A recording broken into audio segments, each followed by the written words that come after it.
মাজারগুলোর দোষ কি? মাজারগুলোকে কেন ভাঙা হচ্ছে?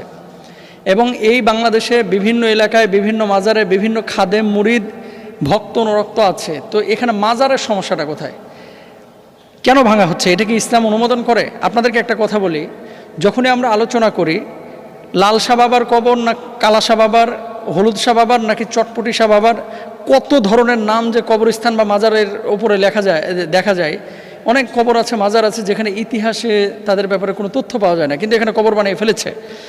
আমরা ওলিয়া উলিয়াদের বিপক্ষে না, নাউজুবিল্লাহ, ওলিয়া উলিয়াদের মাধ্যমে আমরা বাংলাদেশে ইসলাম পেয়েছি সত্য, কিন্তু ওলিয়া উলিয়ারা যেখানে শায়িত আছেন সেই স্থান বা মাকামকে কেন্দ্র করে, মাকানকে কেন্দ্র করে যদি কোনো শিরক বা বিদআতের কোনো কার্যকলাপ হয়, তাহলে সেই জায়গাটাতে আমাদের হচ্ছে প্রশ্ন।